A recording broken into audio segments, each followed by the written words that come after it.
The security guard's rough hands gripped the old woman's arm as he dragged her toward the glass doors. Her worn slippers scraped against the polished marble floor of Crown Finance Bank in Lagos. Behind the counter, 3 young women laughed loudly. Their voices echoed through the banking hall like mockery itself. "Please, I just want to make a transaction," the old woman said softly. Her voice carried a strange calmness that nobody noticed. Transaction. Patricia, the customer service officer, covered her mouth as she giggled.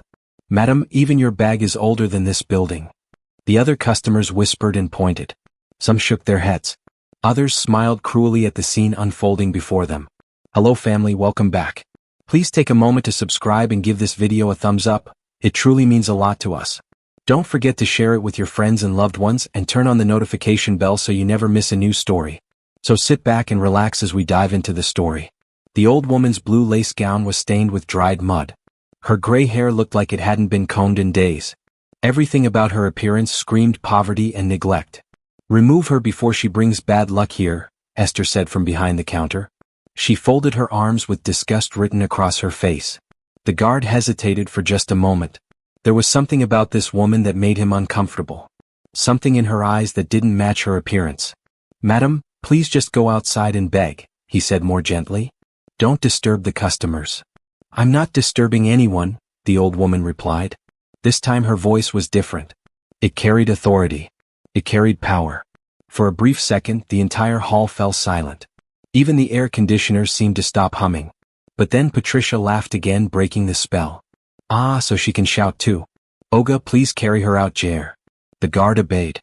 He led her through the glass doors into the hot Lagos sun. She stumbled slightly but clutched her faded handbag tighter. Outside, she stood under the burning afternoon heat and looked back through the transparent walls. The same people who had mocked her were now laughing and returning to their work. Something inside her broke. Not from shame, but from deep disappointment. She had seen greed before. She had seen pride. But never from her own staff. Because this wasn't just any old woman standing in the sun. This was Madame Rose Benson, founder and CEO of Crown Finance Bank. The very bank whose employees had just thrown her out like trash. Slowly, she opened her old handbag. Inside was something that didn't match her appearance at all. A brand new iPhone 15 Pro Max. She pulled it out, her wrinkled fingers steady on the screen. Then she dialed a number and waited. "Michael Johnson," she said when someone answered. Her voice was cold as ice. "Come to your branch now." On the other end, Jerry, the branch manager, jumped from his chair. He recognized that voice immediately. "Madam Olivia." "Ma, where are you?" His voice trembled with panic. "Outside your branch," she said simply. Then she hung up and waited. What would happen when the manager discovered what his staff had done to the owner of the bank? 10 minutes felt like 10 hours. Madame Rose stood outside in the scorching Lagos heat, watching through the glass walls as life continued normally inside her own bank. Patricia was laughing with a customer. Esther was counting money at her counter. Gloria was typing something on her computer. None of them knew what was coming. Then a sleek black SUV screeched to a stop in front of the bank. The tires made a loud noise that turned every head. Michael Johnson jumped out before the car fully stopped. Sweat poured down his forehead even though his car had air conditioning. His shirt was half-tucked, his tie loose. He ran past Madame Rose without recognizing her and burst through the glass doors. His eyes were wild with panic. "Where is Madame Rose Benson?" he shouted. His voice cracked with fear. "Has she been here already?" The entire banking hall froze.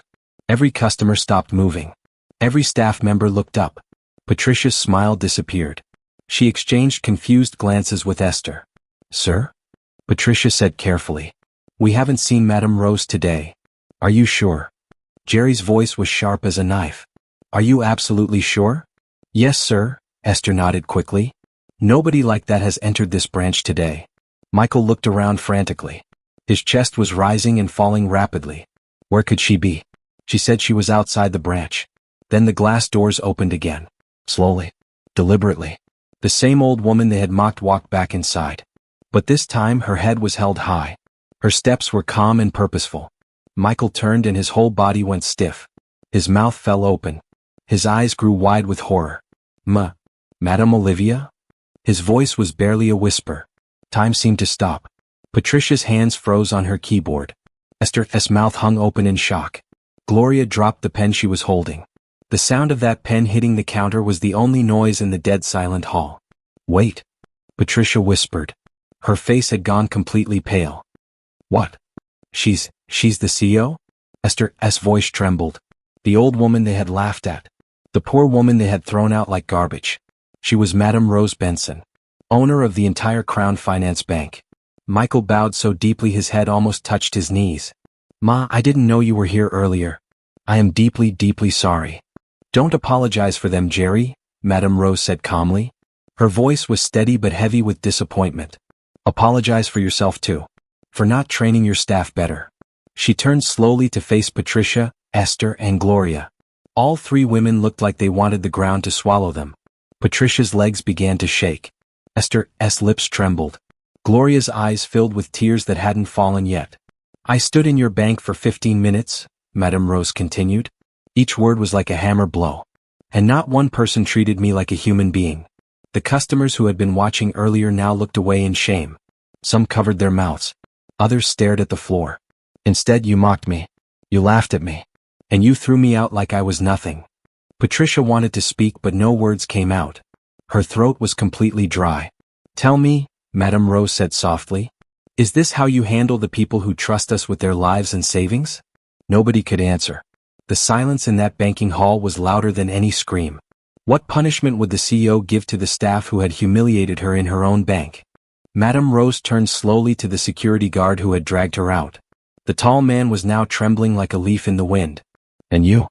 Her voice was quiet but cut through the air like a blade. "Next time, before you lay a hand on an elderly woman, ask yourself if you're protecting the bank or humiliating it." The guard swallowed hard. His head dropped so low his chin touched his chest. "I'm sorry, Ma," he whispered. Then Madame Rose faced the three women behind the counter. Patricia, Esther, and Gloria stood frozen like statues. Their faces were wet with tears that wouldn't stop falling. "Patricia, Esther, Gloria," Madame Rose said each name slowly. "Hand over your ID cards." Patricia's heart stopped. "Ma, please." "You're hereby dismissed. Effective immediately." The words fell like a death sentence. Patricia dropped to her knees on the hard floor. Her hands clasped together in desperate prayer. "Please, Ma. Was a mistake. We didn't know." "That's exactly the point," Madame Rose said quietly. "You didn't know. And yet you judged me. You treated me like trash because of how I looked." Esther fell to her knees beside Patricia. Tears streamed down her face like rivers. "Please forgive us, Ma. We've learned our lesson. Please." Gloria couldn't even speak. She just stood there crying silently, her whole body shaking with regret. But Madame Rose had already turned toward the exit. Her old slippers made soft sounds on the marble floor as she walked away. Michael rushed to open the door for her. His hands were shaking. "Ma, I will handle everything. I promise this will never happen again." Madame Rose paused at the doorway. She looked back one last time at the three women kneeling on the floor. At the customers who had watched and done nothing. At the bank she had built from nothing. "I expected better," she said simply. Then she walked out into the sunlight. Her black SUV was waiting. The driver opened the door and she climbed inside. As the car pulled away, she looked back through the tinted window. Patricia was still on the floor, sobbing into her hands. Esther had buried her face in her palms. Gloria leaned against the counter, whispering something over and over. Inside Madame Olivia's chest, she felt something heavy. It wasn't anger anymore. It was disappointment mixed with sadness. She had done the right thing. She knew that. But it didn't make her heart feel any lighter. "Ma, are you okay?" her driver asked gently, glancing at her through the rearview mirror. Madame Rose wiped a single tear from her cheek. "Just drive, Mr. John. Take me home." As the car moved through the busy Lagos traffic, Madame Rose stared out the window. She watched street vendors selling their goods. She saw old women carrying loads on their heads. She saw young men pushing wheelbarrows. Any of them could have been her, she thought. Life was just luck and grace. Nothing more. Back at the bank, Patricia finally stood up. Her legs were weak. Her eyes were red and swollen. "We just threw away our future," she whispered to no one in particular. Esther couldn't stop crying. "My family, what will I tell my family?" Gloria leaned against the wall, staring at nothing. "We destroyed everything. Everything." Michael stood in the middle of the hall, looking at the three women who had just lost their jobs. He felt angry and disappointed. "Pack your things," he said coldly, "and leave before closing time." The customers began to whisper among themselves. Some were recording videos on their phones. By evening, the story would be all over social media. Did you see how they treated that old woman? They didn't know she owned the bank. Karma is real. Oh. Patricia collected her few belongings from her desk. A photo of her late mother. A small notebook. Her name tag that she would never wear again. As she walked toward the exit, she looked back at the banking hall one last time. Just that morning she had a good job. Now she had nothing. Outside, the three women stood under the hot sun. The same sun that had beaten down on Madame Rose when they threw her out. What do we do now? Esther asked, her voice broken. Patricia shook her head slowly. I don't know. I honestly don't know. Could there ever be a way back from the terrible mistake they had made? 3 weeks passed like 3 years. Patricia woke up every morning in her small room in Yaba and stared at the ceiling. No job. No hope. Just regret that ate at her like a disease. Her mother was sick and depended on her for everything. Now they survived on borrowed food from neighbors. Every meal felt like shame. At night, Patricia replayed that moment in the bank over and over in her mind. The old woman's face. Her gentle voice. The way she had asked to be treated like everyone else. I was so cruel, Patricia whispered into her pillow. So cruel. One evening, she sat at her small wooden table with a pen and paper. Her hands shook as she began to write. Dear Madame Olivia, I know I don't deserve your attention, but please hear me out. The words poured out like water from a broken dam. Everything she felt. Everything she regretted. Everything she had learned too late. When she finished, she folded the letter carefully and took it to the post office. She didn't know if Madame Rose would ever read it. But she had to try. Esther was going through her own hell. Someone had recorded the incident on their phone and posted it on TikTok. The video went viral. Millions of people watched Esther laughing at the old woman. They watched her say cruel things. They watched her mock someone who needed help. The comments were brutal. This girl has no home training. She will suffer for this wickedness. Karma is coming for her. Esther couldn't leave her house without people recognizing her. Her own father refused to speak to her. Her friends blocked her number. She cried every night until her pillow was soaked. Then she too picked up a pen and wrote a letter to Madame Olivia. I was proud and shallow. I forgot my humanity. Please, madam, I don't want my job back. I just want to be a better person. Gloria took a different path. She found a small NGO that helped homeless elderly women on the streets of Lagos. She volunteered there every day. Every time she fed an old woman or gave one a blanket, she remembered the pain in Madame Olivia's eyes. She remembered how it felt to treat someone so badly. One day, she helped an old woman who looked just like Madame Rose had looked that day. Dirty clothes. Worn slippers. Tired eyes. Gloria knelt in the dirt and washed the woman's feet. Tears streamed down her face as she worked. I'm so sorry, she whispered. I'm so sorry. That night she also wrote a letter. Her handwriting was small and neat, every word carefully chosen. I joined in mocking you because I didn't want to look weak. But when I saw Michael bow before you, I realized what true strength looks like. Humility. Far away in her mansion in Ikoyi, Madame Rose sat by her window. The sunset painted the Lagos skyline in shades of orange and gold. Her butler, Mr. Peter, brought her a small pile of envelopes. Madam, more letters came today. From who? She asked, though she already knew. The same girls. Patricia, Esther, and Gloria. They write every day. Madame Rose stared at the letters. For days she had ignored them. She had thrown them away without reading them. But tonight something made her pick one up. She opened it slowly and began to read Patricia's words. Her eyes filled with tears as she read about Patricia's sick mother. About the borrowed food. About the deep regret that wouldn't let her sleep. She opened Esther's letter next. The pain in those words was real. The shame was genuine. The desire to change was honest. Then she read Gloria's letter. About washing old women's feet. About volunteering to help those she once would have ignored. Madame Rose set the letters down and wiped her eyes. Outside her window, the sun had fully set. Darkness was spreading across the city. But inside her heart, a small light was beginning to shine. A light called forgiveness. She remembered what her late husband used to say. The greatest leaders are those who can see beyond a person's mistake and find the lesson in it. She picked up her phone and dialed a number. Mr. Peter? Yes, madam? Tomorrow morning, I want you to arrange something for me. What is it, ma? Madame Rose smiled softly through her tears. I need to visit the bank. And I need you to call 3 young women. Would Madame Rose give them the second chance they were desperately praying for? The next morning, Madame Olivia's black SUV pulled up in front of the Crown Finance Bank. She stepped out wearing an elegant royal blue gown and matching ghillie. This time she looked every bit the billionaire CEO she was. The staff lined up immediately, bowing respectfully. "Good morning, Madame Olivia," they chorused. "Good morning," she replied softly. Her eyes scanned the banking hall. Everything was perfect now. Clean, organized, professional. Michael rushed forward, smiling nervously. "Ma, this is an honor. How may we serve you today?" Madame Rose looked at him directly. "Jerry, call Patricia, Esther, and Gloria. Tell them to come here. I want to see them." Jerry's smile froze on his face. "Ma? But they no longer work here." "I know," Madame Rose said calmly. "But I believe you still have their phone numbers. Call them now." Michael didn't argue.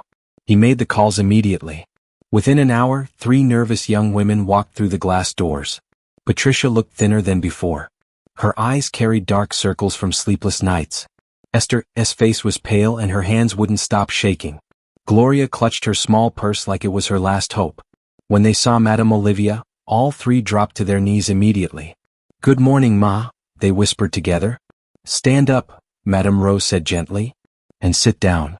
They sat on the edge of the chairs like frightened children. None of them could look her in the eyes. "I read your letters," Madame Rose began. "Every single one." Patricia's breath caught in her throat. Esther's eyes filled with fresh tears. Gloria's hands gripped her purse tighter. "You made a terrible mistake," Madame Rose continued. Her voice was soft but firm. "A painful one that hurt me deeply." The 3 women nodded, unable to speak. "But what matters most is not the mistake you made. It's what you learned from it." Patricia finally looked up. Hope flickered in her eyes like a dying candle. "It takes real courage to admit you were wrong," Madame Rose said. "It takes strength to change. And from your letters, I can see that you have changed." Tears rolled down Patricia's cheeks. "Thank you, Ma. We truly have." Madame Rose took a deep breath. "That's why I'm giving you a second chance." The 3 women gasped at the same time. They looked at each other in disbelief, then back at Madame Olivia. "You will be reinstated," she continued. "But not in the same positions. You'll start lower. You'll have to earn your way back. This time, not with pride, but with humility and heart." Esther fell to her knees again, sobbing loudly. "Thank you, Ma. I swear on my life you won't regret this." Gloria clasped her hands together. "God bless you, Ma. Thank you for forgiving us." Patricia couldn't speak. She just cried and cried, her whole body shaking with gratitude. "Don't thank me," Madame Rose said firmly. "Prove to me and to yourselves that you've truly changed. That's all I ask." Michael stood to the side, watching everything with amazement. He had never seen anything like this before. A CEO who fired people for their mistakes, then rehired them after they showed true remorse. The 3 women left the bank that day holding each other tightly. They stood outside in the same spot where Madame Rose had stood weeks ago. But this time they were crying tears of joy. "She forgave us," Patricia whispered. "After everything we did, she forgave us." "We can't mess this up," Esther said firmly. "This is our last chance." "We won't," Gloria promised. "We'll be different. Better. I swear it." As the weeks turned into months, the 3 women proved themselves. They arrived early every morning with smiles on their faces. They treated every customer with respect and kindness, especially the poor ones. Patricia would remember the old woman in dirty clothes every time someone who looked poor walked in. She would serve them with extra care, extra patience. Madame Rose sometimes visited the bank quietly. She would stand in the corner and watch them work. And every time, her heart would fill with quiet pride. One Saturday afternoon, Patricia received an unexpected phone call. It was from Madame Olivia's personal assistant. "Madame said you should come to her mansion today. She wants to see you." Patricia's heart began to race. "Me? Come to her house?" "Yes. By 4 o'clock. Don't be late." As Patricia hung up the phone, her hands were shaking. Why would Madame Rose want to see her at home? What could the billionaire CEO want with Patricia that required a private meeting at her mansion? Patricia stood outside the white mansion in Ikoyi at exactly 3:45 p.m. Her heart was beating so fast she could hear it in her ears. The compound was breathtaking. Neatly trimmed gardens surrounded the house. A fountain shaped like a dove stood at the center. Marble steps led to tall wooden doors. A security guard smiled at her. "Madam is expecting you. Please come in."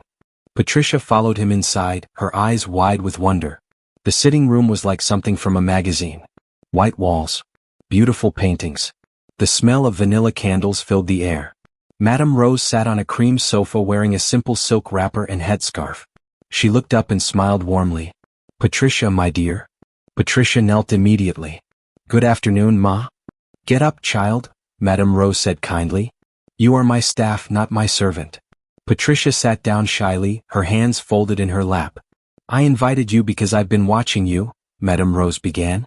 "Your growth at the bank has been impressive. You've become the most polite and helpful teller we have." Patricia's cheeks turned red. "Thank you, Ma. You gave me another chance. I didn't want to waste it." "You remind me of myself when I was younger," Madame Rose said with a soft smile. "Stubborn but full of heart." They both laughed gently. Then a voice came from behind them. "Mama, I didn't know you had company." Patricia turned and time seemed to stop. A tall, handsome man stood in the doorway. He wore a white shirt and navy trousers. His smile was warm and genuine. "This is my son Daniel," Madame Rose said proudly. "He just returned from Boston last week."